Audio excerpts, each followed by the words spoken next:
Que Dieu vous bénisse richement. Merci pour la confiance. Et pour avoir cliqué sur la vidéo afin de nous écouter. Et fait qu'encore Dieu va te bénir encore pour ces nouvelles que tu viens sacrifier. Afin qu'il puisse continuer avec nous. Notre enseignement, c'est la marque la bête. Pour que Dieu vous bénisse au fur et à mesure. Il y a la troisième partie.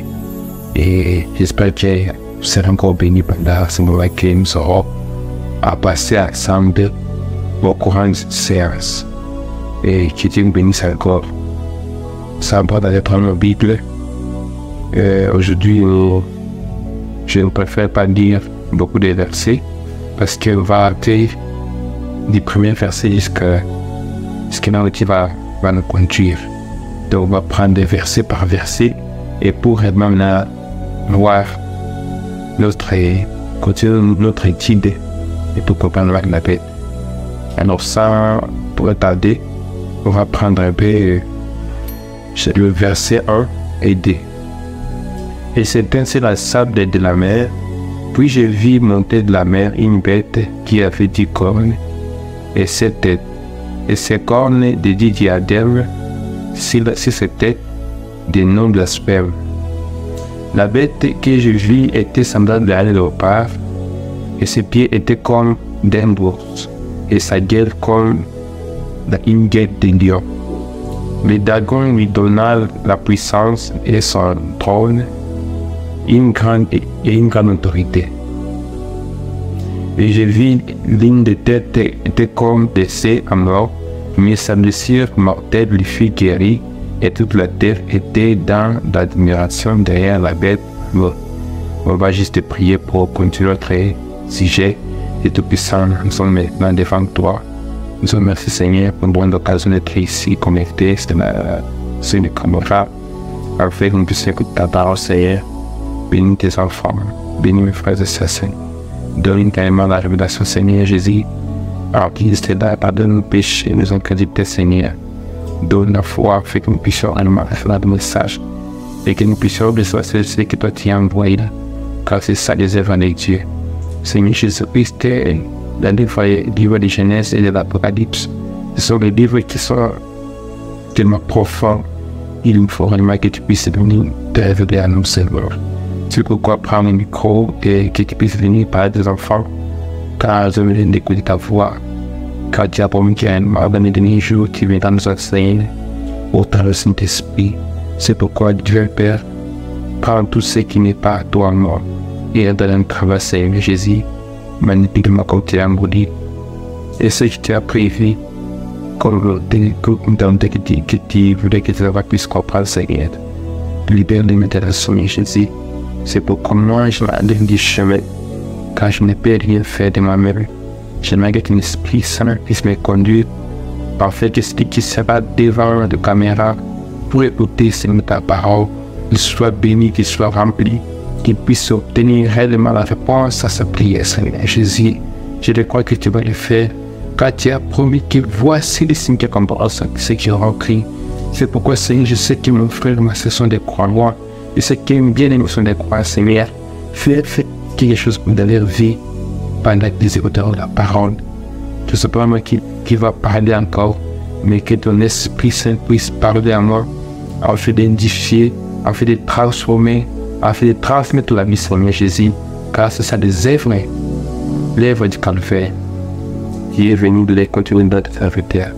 Seigneur Jésus, continue, je prie au Seigneur Christ, Amen.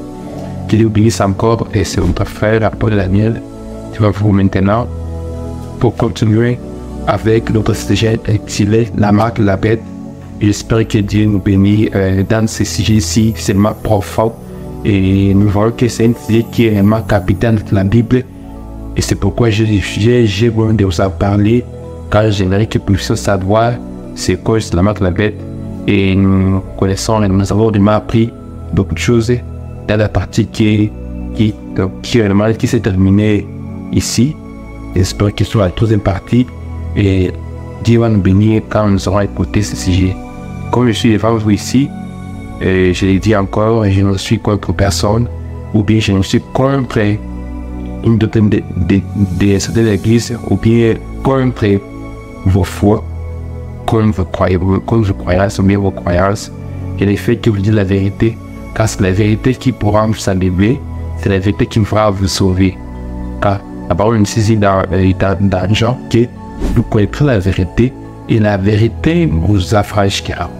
Et il ne s'agit pas de vous dorloter, d'essayer de faire des semblant. Non, il faut dire la vérité. En fait, que la vérité que je vais te dire, ça puisse te libérer. Car beaucoup de gens ont appris beaucoup de choses, on leur a expliqué des pensées humaines, on leur a trompé. Malheureusement, nous avons reçu la grâce de recevoir le prophète. Car tout le monde peut prendre la Bible et commencer à l'expliquer comme il le voit, ou bien comme il semble être inspiré. Mais si réellement il n'a pas réussi la grâce d'écouter les prophètes, car c'est lui qui Dieu a envoyé, en fait, au travers, oui, nous puissions écouter la parole de Dieu, nous puissions vraiment comprendre ce que Dieu a voulu dire dans ce moment-ci. Car chaque âge, chaque génération a une portion de la parole que Dieu a prévue d'avoir une puisse comprendre. Alors, il dit, c'est les hommes de l'air, il envoie des messagers afin qu'ils puissent dispenser la parole qu'il a prévue à ce temps-là. C'est pourquoi, en ce moment, si Dieu envoie une personne, l'homme ne peut pas venir avec les messages de Moïse. Vous comprenez? Moïse était Dieu et il avait la parole de... Mais quand Dieu pourra envoyer un autre, on va voir les promesses. En fait, qu'une chose avant, les moments dans lesquels nous nous trouvons.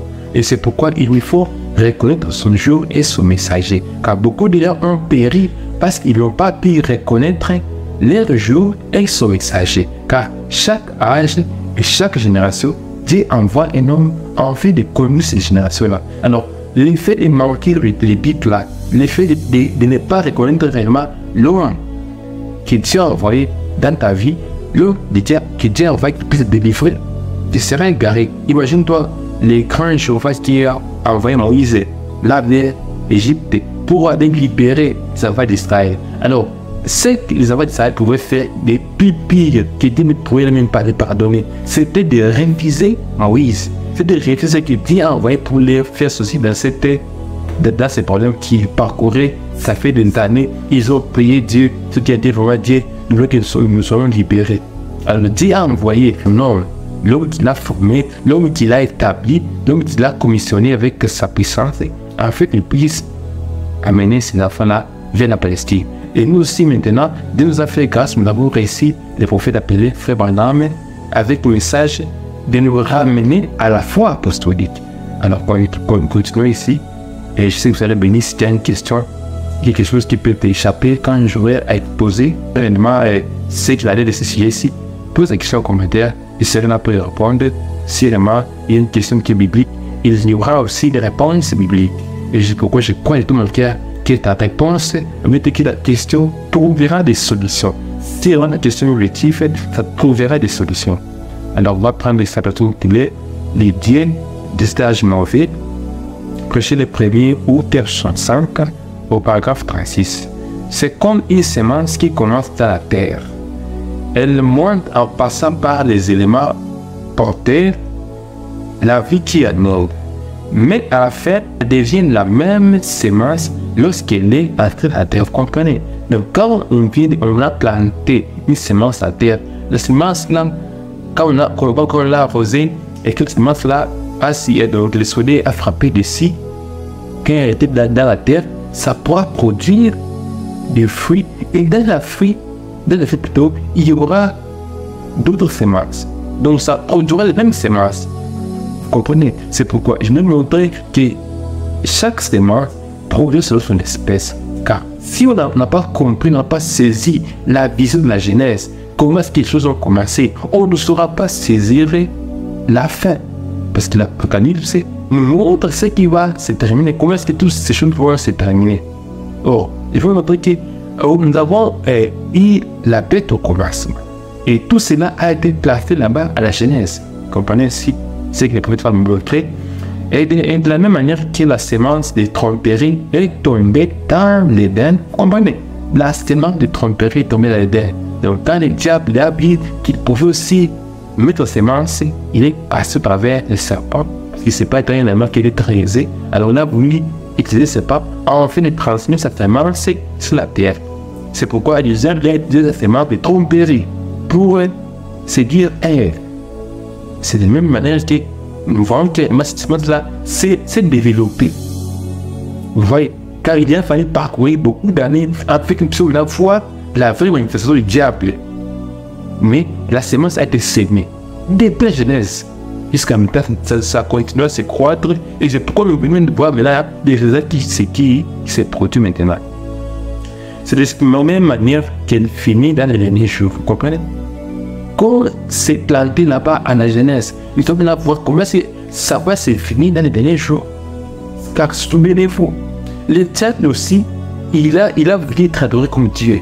C'était ça vraiment son objectif. Vous comprenez? Car quand Dieu créait la terre, il créait les anges, il avait de se faire, et lui aussi il a voulu qu'il soit aussi adoré comme Dieu. Dieu a vu cela, il a vraiment chassé là aussi. Il avait un esprit, il avait aussi envie d'être adoré. Et ces choses-là qu'il avait en lui, ce n'est pas encore terminé. Et c'est ce qu'il fait maintenant. Alors, beaucoup de gens vont l'adorer sans savoir. Et beaucoup de gens vont l'adorer dans le système religieux. Et ce que je vais vous montrer la semaine passée, dans les vidéos qui est passée, que le diable, il est dans le domaine qui est religieux, dans le domaine qui est très riche, que vous ne pouvez même pas savoir que vous l'adorez. Oh, c'est ça l'objectif. Il veut montrer que la marque de la bête, c'est la marque de l'apostasie. Donc, beaucoup de gens auront à s'attacher aux doctrines des hommes plutôt que la parole de Dieu. Et c'est pourquoi la parole de Dieu est venue maintenant pour t'avertir que réellement tu es sur une attente de la fin, de tu vas mourir. Et si tu n'as pas pris la position de la vérité, tu vas aller à l'enfer. Or, moi je suis ici maintenant, c'est par rapport à l'inspiration que je sens maintenant ici. Alors, si la vérité t'est déjà présentée et que Dieu m'a envoyé, et que tu rectifies la vérité comme cela, tu seras signé hors du royaume de Dieu. Car il y a des choses qui se font maintenant, des choses.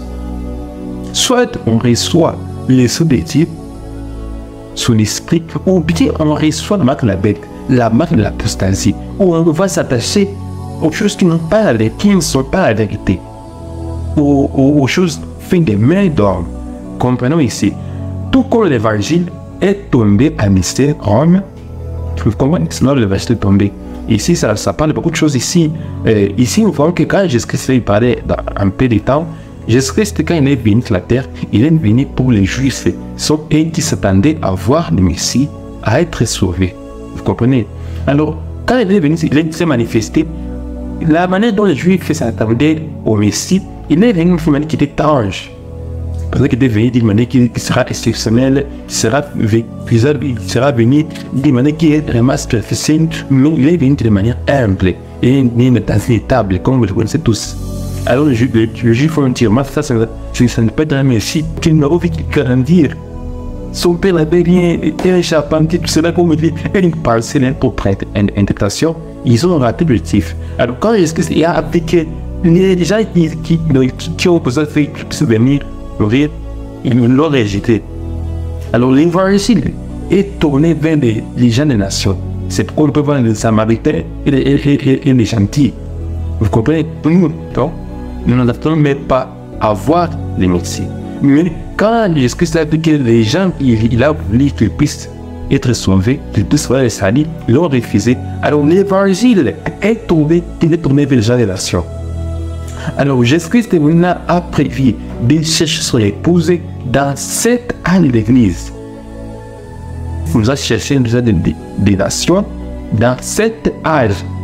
Et c'est pourquoi il a envoyé ces messagers. Et nous pouvons voir que Paul, c'est ce qui a commencé. Car quand Dieu a cité Paul, il a envoyé comme apôtre des nations. C'est qui la Bible, il devait déjà dire jour là-bas, où Paul dit que l'esprit est un apôtre des nations. Dieu a envoyé Paul, en fait, il commence à chercher son épouse. Vous voyez? Mais, quand nous voyons une soldat arriver à l'âge de l'Odyssée, les gens ont peut-être parce que quand les gens sont organisés, ils ont fait des hiérarchies dans l'église, pour l'église des vivants, Dieu n'avait pas de hiérarchie. Donc si Dieu envoie un homme, Dieu puisse avec un seul individu, en fait un individu qui puisse avec d'autres personnes. Si il y a un groupe qui s'est réuni pour adorer, là il va se mettre de personnes. soit désirant qu'un pasteur pour leur guider. Et le pasteur pourra travailler au travers d'un esprit qui pourra nous conduire, afin de conduire ces petits points qu'il a établis comme étant pasteur. Alors, beaucoup de gens, ils veulent être dominés sur les autres, de la manière qu'ils veulent être, ils veulent la hiérarchie. Donc, un pasteur veut être sur l'autre. On reconnaît les représentants, des consorts. Cela n'a jamais été le plan de Dieu. C'est pourquoi la parole de montrer, c'est que quand l'évangile a été semé à la Pentecôte, par les disciples, avec une puissance se manifestant, l'Église a commencé là-bas. L'Église a évolué dans le deuxième âge, troisième âge. Quand maintenant il est arrivé au troisième âge, je crois, il était en 1906, l'évangile, et maintenant il est arrivé, il l'a appelé Constantin. Il a voulu unir le christianisme à l'idolâtrie. Vous comprenez? Alors c'est là où, quand ils ont voulu organiser, ils ont établi un évêque, c'est ce qui pouvait les contrôler. Alors là, c'est réellement abîmé. Vous comprenez? Alors c'est ce que la montre, c'est que c'est ça quand l'évangile est tombé à Rome, à Nicée. C'est là où ils ont réellement organisé la première dénomination. Là où on voit qu'il y avait des évêques, donc il y avait une hiérarchie. C'est ce que Dieu n'a pas voulu. Comprenons ici. Qu'il est devenu une dénomination, de même, à la fin, se trouve une simple dénomination. Là, cela se devient élevé. Alors, on va voir cela, encore, on sera évolué ici. Tout commencement de l'Église qui est tombé à l'époque, alors qu'il y avait des signes de prodiges, Christ vivant au milieu des deux, et il fut dans les derniers jours sous les mystères des Marches 4. Voilà. Donc, le même évangile qui est tombé et ça manifestait chez les prodiges, ceux qui auraient vraiment soutenu la parole, qui auraient recevé la vérité, la même semence-là, ça s'est développé jusqu'à dernier jour. C'est pourquoi on voit ici dans Matthieu 5, avant on disait que je vous enverrai et les prophètes. Il viendra ramener la foi de vos pères. Il viendra ramener à la foi apostolique. Voilà, c'est pourquoi il y a avec une chose qui était précis. Ce n'est pas pour faire de la blague, mais pour nous ramener à la foi apostolique. Les apôtres priaient au nom du Seigneur Jésus-Christ. Il est baptisé au nom du Seigneur Jésus-Christ. Maintenant, ce jour, on voit les gens baptisés au nom du Père Saint-Esprit. On voit les gens prier avec des chapelets. C'est que c'était certain quoi. Mais réellement, aucun apôtre n'a jamais prié avec des chapelets. Ou bien n'a jamais baptisé au nom du Père Saint-Esprit. C'était réellement une doctrine qui est venue de là à Nicée. Quand les gens se sont organisés, ils ont établi une hiérarchie et ils ont unifié le christianisme à l'idolâtrie. C'est là où ils ont tout détruit là-bas. C'est pourquoi nous serons restaurés, nous serons ramenés à l'origine par le ministère du Matthieu 5. C'est pourquoi nous voyons ici que quand le Seigneur commencera à prêcher, tout ce qu'on fait de sera révélé. C'est ce que la Bible dit dans l'Apocalypse chapitre 10, verset 7. Quand il commencera à prêcher, nous aurons maintenant à savoir le mystère de Dieu. Vous comprenez? Et la foi originelle, et qui avait été jadis rétabli de nouveau. Vous comprenez? C'est que le prophète aura fait. Et c'est pourquoi il veut dire que je suis les femmes maintenant. Ce n'est pas dire que je suis comme une personne, ou bien c'est que je viens gérer, sinon ce n'est pas ça. Moi, c'est mal la vérité. Je sais qu'il y a beaucoup de gens qui veulent savoir c'est quoi juste la mal à la bête. Et nous allons réellement partir du verset au verset pour savoir c'était quoi juste la mal à la bête. Et c'est que tu seras béni. Soit tu m'as connecté, croire la parole, obéissez à ce que Dieu te dit maintenant. Si tu m'as dit tes paroles, que tu puisses croire, recevoir tes messages qui t'est apporté maintenant. Reçois-les.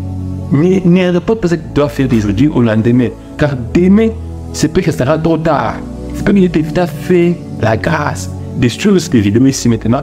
En fait de prendre une décision. En fait de décider pour ta vie. Pour demander ta destination éternelle. Car chacun de nous pourra rendre compte des choix qu'il avait fait. Car beaucoup de gens ont mis devant eux l'occasion de choisir. Beaucoup de gens ont choisi une mauvaise chemin. Et c'est pourquoi ce sera leur choix qui pourra les condamner. Car Dieu a mis devant toi le moment de faire un choix. Mais tu as besoin de ce choix. Dieu t'a donné Le suivant, c'est ce que le messager va nous dire. C'est que ce message ici, ce n'est pas seulement pour les gens qui connaissent Rwanda.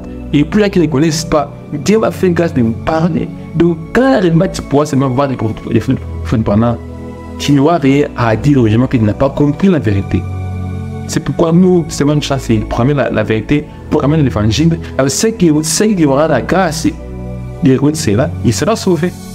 Vous comprenez? Alors, prenons la position intitulée, le même de la paix, prêcher les 13 mai 1954, au paragraphe 123. Maintenant, nous allons arriver autour du chapitre 13 de l'Apocalypse. Maintenant, ici, nous voyons aussi le chapitre 13. Ici, nous allons montrer la signification de ce verset ici, le verset premier du chapitre 13. Combien c'est le message va me dire ici maintenant? Prenons le verset 16. Je m'étais sur les sables de la mer, puis je vis monter de la mer une bête qui avait 10 cornes et 7 têtes, et sur ces cornes 10 diadèmes, et ces têtes les noms des blasphèmes. Vous comprenez? Nos paragraphe 124. Qu'est-ce que blasphémer?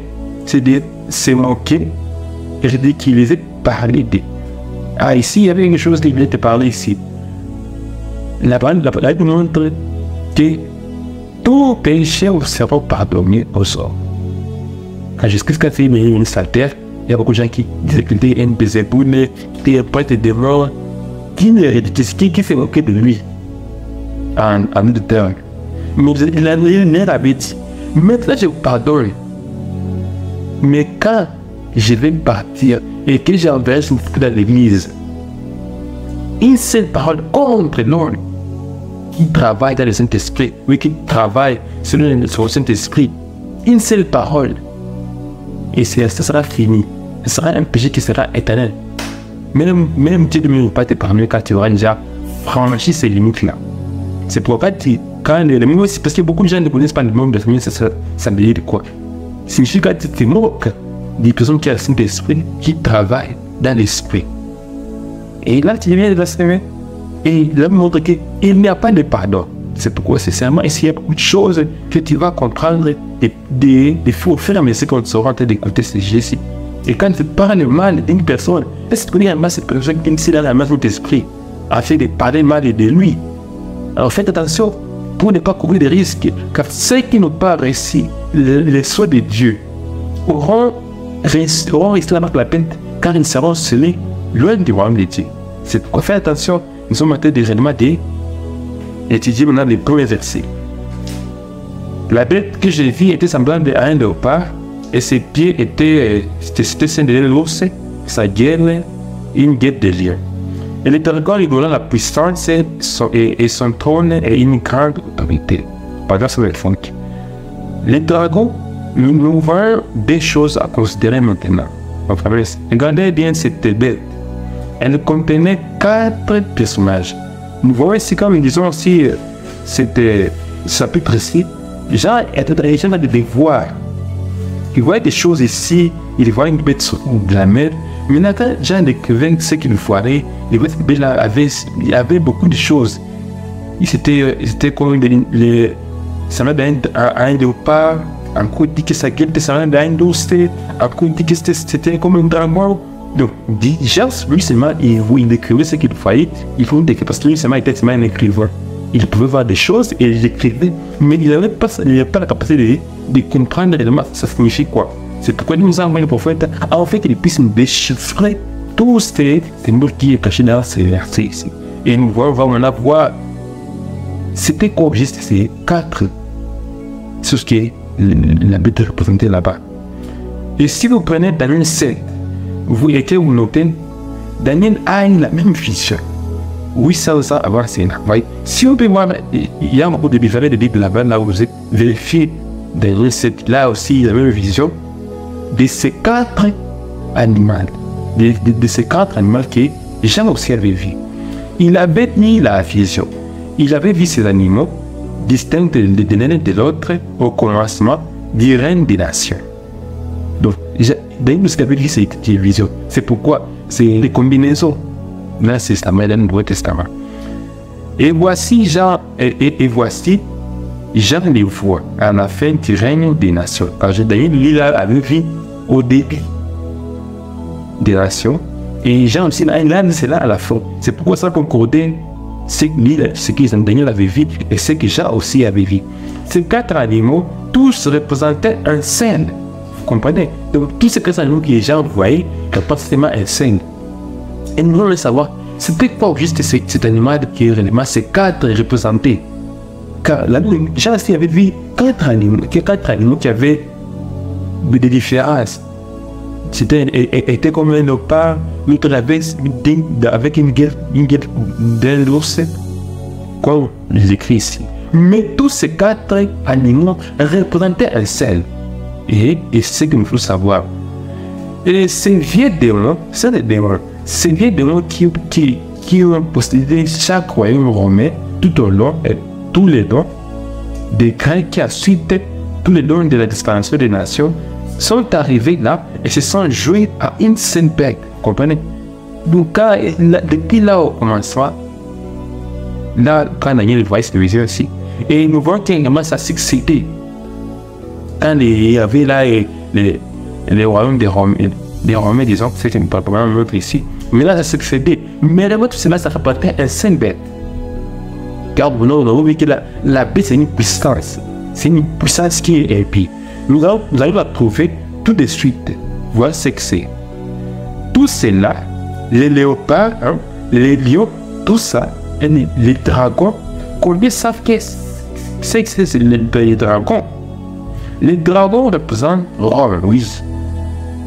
Comprenez ici, les dragons représentent Rome. Alors, nous voyons que cela a fait des parcours. Oui, je vous montrer que la semence qu'on a plantée là, au jardin d'Éden, il a fallu beaucoup de temps pour que ça puisse développer, en fait que nous puissions vraiment voir ces manifestations.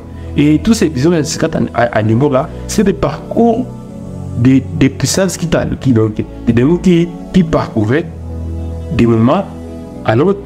Mais réellement, ça représentait un seul bête. Une seule bête.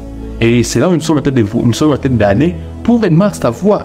Car beaucoup de gens n'ont ces versets ici et n'ont pas bien compris. Mais tu les as eu la grâce de comprendre cela par le message de l'air. Et c'est que tu seras béni quand nous voulons vraiment arriver à l'objectif. Et c'est que Dieu va nous bénir pour savoir plus. Ici, on va maintenant combiner avec les 12 de l'Apocalypse pour vraiment voir. Car souvent nous aider aussi. Les autres, ça. Il y a comme une question dans votre esprit. Prenons avec comment on prend chapitre 12. Et regardons aussi, ici, là-bas, c'est 12. Un grand signe paraît dans le ciel, pour une femme. Qui représente une femme dans l'église? Vous comprenez? La femme représente l'église.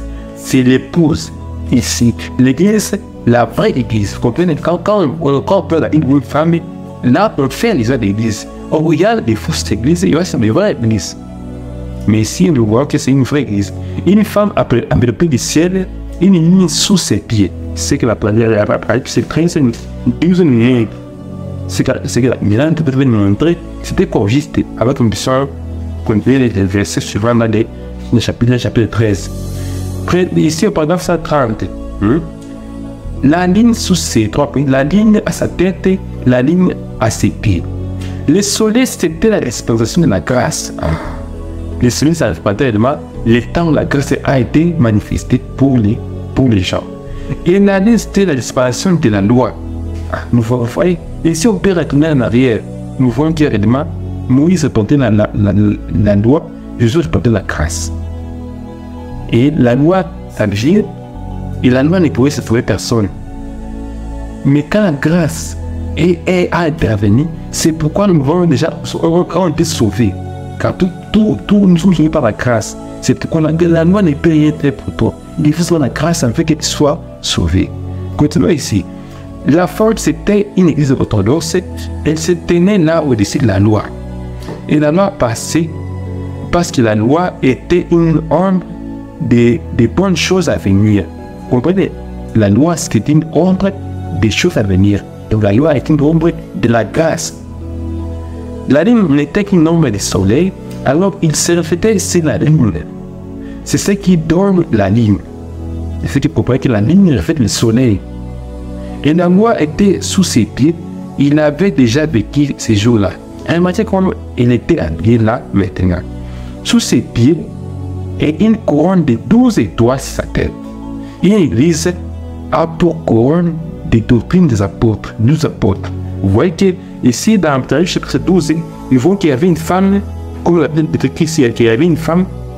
Et maintenant, quand une femme il était habillé, nous voyons qu'il était habillé d'une couronne qui avait 12 étoiles. Et nous voyons que ces 12 étoiles, c'est une doctrine des 12 apôtres. Vous voyez, elle était enceinte, elle criait et étant à travail dans une douleur de l'appartement. C'était l'église orthodoxe, comprenez? Et évidemment, cette femme-là qui criait, qui était travailler, c'était l'église orthodoxe. Vous voyez que l'église était là au commencement. Une autre église et un signe pareil encore dans le ciel, et où c'était un grand dragon rouge. Il y avait 7 têtes, 3 points. En tout cas, vous voyez, s'il y avait une question, via la commentaire, j'aurais à répondre. Vous voyez, gardez cet esprit. Mais là maintenant, cette étoile, dans le monde ici, qu'il y avait 7 têtes, 3 points, 10 cornes, et c'est 7 têtes de diadèmes. Bon, ça qui prenait la tienne des étoiles du ciel et les jetait sur la terre. Et la dragon se tenait devant la femme qui allait enfanter, en fait dévorer son enfant. Comprenez ici. Alors, regardez, l'enfant et l'enfantant un fils. Il doit paraître toutes les nations afin qu'une vierge le serve, et l'enfant s'y enlevé par les avait dit 600 tonnes. Nous sommes en train ici dans le verset 12, avec un psaume de verset 13. L'église orthodoxe qui se tenait là, le soleil qui resplendissait, la doctrine des apôtres. Ah, voilà. Vous voyez que l'église qui avait commencé la Pentecôte avait une doctrine des 12 apôtres. C'est bien en tant qu'il y a une doctrine des 12 apôtres, c'est quand on pouvait voir baptiser le premier esprit. Mais nous voyons que c'était déjà baptisé en Père Saint-Esprit. Oh, Père Saint-Esprit sont des types. Car la parole dit ici dans Marc 19, que allez faire des disciples, pardon, la Marc 24, allez faire des disciples, les baptisants au nom du Père Saint-Esprit. Oh, le Père n'est pas un nom, Fils n'est pas un nom, l'Esprit n'est pas un nom, ce sont des titres. Oh, quand les apôtres ont arrivé à la Pentecôte, et au sein du Saint-Esprit, ils ont compris que les noms du Père et Saint-Esprit, c'est le nom du Seigneur Jésus-Christ. C'était réellement la doctrine des 12 apôtres. C'est ce qu'il nous faut, c'est que cette dame-là, quand elle avait cette couronne de 12 étoiles, c'était réellement le symbole de 12, la doctrine des 12 apôtres. Avec une ligne sous ses pieds, la loi, l'ordre des choses à venir. Vous comprenez ici? La lumière de l'évangile resplendissait maintenant. Là, la loi a disparu quand le soleil apparaît. Vous comprenez? La loi est venue au travers des prophètes. Mais quand est-ce que c'était apparu? Ça a récupéré la grâce pour les gens. C'est pourquoi la parole nous a dit dans Jean que Dieu ne veut pas qu'aucun puisse périr. Il veut que tous aient la vie éternelle. Quand Dieu a aimé le monde, c'est pourquoi il a envoyé son Fils afin que quiconque ne périsse. Nous voyons que réellement cette lumière resplendissait maintenant. La loi a disparu afin que le soleil parle. Quand nous voyons que Jésus-Christ répartait le Fils, il répartait le soleil. C'est pourquoi nous voyons la même montre que c'est lui le soleil et la justice. Quand réellement ça apparaît, ça fait que tout le monde, c'est qu'il pouvait même croire, il pourrait être sauvé.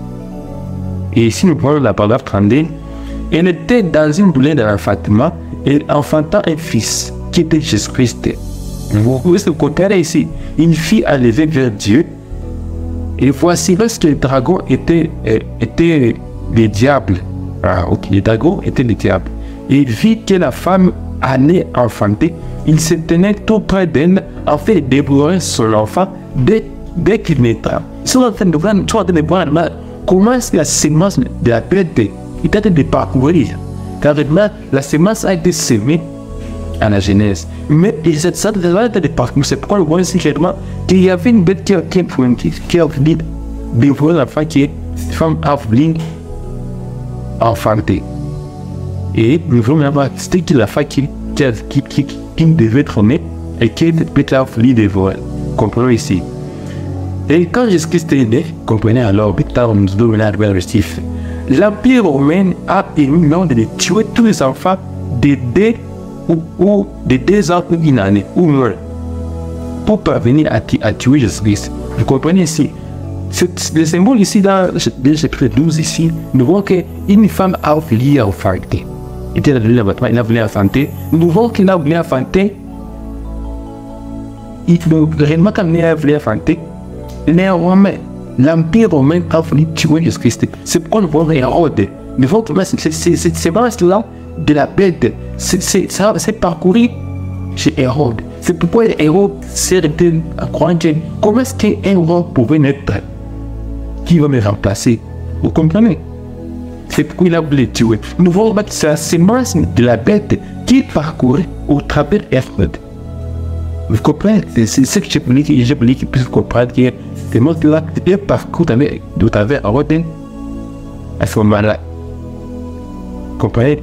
Alors continuons ici. Et Dieu a bien joué. Il a revenu en Égypte et il a caché comme il l'a fait pour Moïse. De la même manière. Vous voyez? Et voilà, ce drapeau rouge, c'était le diable. Et diable lui-même, quand même, il travaillait. Ces sémences-là travaillaient. Et ça va se manifester dans la femme. Où est son trône? Donc, vous allez savoir, le diable, il est où? Peut-être que j'ai passé une grève, il avait ses cornets, clairement, très, c'est pas pour moi. Bon, j'avais une conception du diable. Mais, on va savoir son trône maintenant. Si son trône, si l'Église dans l'Empire romain et il est en train d'enhérer de plus tuer les enfants qui pouvaient être malades, parce qu'ils pouvaient tuer Jésus-Christ. Mais il n'a pas pris ici. Alors, nous voulons savoir où étaient les trônes des diables. Quand ils sont en train d'aller avec une personne que tu dans le chapitre 13, qui nous parvenus à d'abord analyser le chapitre 12. Et il sait que c'est une question vraiment, n'hésitez pas de la poser. Où est son trône? Pas à Russie, c'est à Rome. Nous, les trônes indiens, c'est à Rome. Parce que si vous voyez ce que c'est fait là à Rome, parce que j'ai jamais fait dire, c'est vraiment trop de diable. Là où on est, ce n'est pas, on peut utiliser les pays mais on se soigne. Est-ce que vraiment Dieu peut faire cela? C'est un des pays qui peut utiliser des choses pareilles, qui peut vraiment détruire dans la vie que Dieu a établi. Est-ce que vous pouvez aller dans le pays où là où on bénit les choses avec nos bénédictions, avec nos bénédictions, en pensant que les chiens aussi ont une place? Vous comprenez? C'est pourquoi c'est même le diable qui peut faire des choses pareilles. Le diable, c'est toi ici, c'est lui qui peut utiliser des choses pareilles. C'est déroulé. C'est pour ça que ce n'est pas à ici, mais c'est là qu'il est appelé. Il sait qui? Le diable donna son trône et son autorité. Les carreaux rouges. Vous comprenez ici? Avant que nous puissions aller loin, vous comprenez d'abord ici que nous sommes de voir la marque de la tête. Et une fois que la marque de la tête, c'est une marque de l'apostasie. Donc beaucoup de gens voudront se tâcher à ce que l'Église a dit, non pas la parole. C'est pourquoi je peux mettre chacun de nous sur le défi.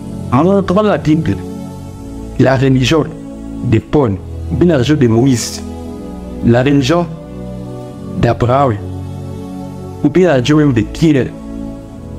Il n'y a pas de religion comme on en a aujourd'hui. Tant de religions avec des shintoïstes, bouddhistes, sadhuisme, beaucoup de religions. Mais ces gens sont faits des mains d'or. Et ces mêmes religions qui Dieu avait établi, c'est le christianisme. Le christianisme, c'était une personne menée. On peut voir que réellement c'est une personne qui était avec Christ. C'était un chrétien. Quand les deux apôtres ont reçu l'esprit, comme il agissait, ce n'est pas dire qu'ils avaient une groupe ou bien il avait quelque chose qu'il avait au quotidien. Non. Directement, il fait la parole, il prêchait la parole, et évidemment, les œuvres de Christ s'est manifesté dans leur vie. C'est pourquoi ils étaient des chrétiens, car leur vie manifestait Christ. Et c'est pourquoi le christianisme, ce n'est pas une organisation, ce n'est pas une hiérarchie. Là où on voit des gens venir réellement prendre, ils veulent être des chefs, ils veulent mettre les autres. C'est aussi la parole n'a pas réellement d'écrire. Et c'est pourquoi toutes ces régions qui veulent une villa. Et la première région qui a été fondée c'est dans la région catholique. Car là, on a le rapporté, il a pris des choses qui étaient païennes, qui se faisaient là-bas en Égypte, il a voulu mélanger avec les romanismes. Et c'est là qu'il a commencé, c'est là qu'ils sont nés les systèmes là qui n'étaient pas venir. Une fois que les frères, enfin, il dit, réellement, sont réussissent ces choses-là, pareil. Vous comprenez? Et j'ai dit, vous bénissez richement et on va continuer. C'est vraiment intéressant, mais je sais que Dieu t'a parlé quelque chose. Quand Dieu est dans le contexte, il sait qu'il doit saisir quand nous aurons réellement à étudier ce sujet ici. Mais sachez bien qu'il ne faut jamais faire la vérité. Et la vérité, Dieu ne fait rien, ça va sur ce qu'a fait le prophète. Vous comprenez? Donc tout ce que Dieu peut faire maintenant, il est dit à son prophète, avec ce prophète puisse dire aux gens réellement ce que Dieu veut faire maintenant. Et c'est pourquoi nous avons les messages verts. C'est là où viennent tous les détails, tout ce que vous ne comprenez pas. C'est là les messages. Vous comprenez ici? Et c'est pourquoi on le voit ici, nous avons les premiers versets du chapitre 13. Ce sont montré les bêtes qui sortaient dans la mer. Et ça fait 4 interprétations. Nous avons fait remarquer que c'était les diables qui agissaient dans 4 manières. Mais c'était le diable toujours. Et ce qui dit au béni pendant que nous allons continuer. Si tu as une question, posez une question commentaire. Il y a appelé la chaîne, abonne-toi. Tu vas recevoir beaucoup de éducation par la parole de Dieu. Que Dieu vous bénisse.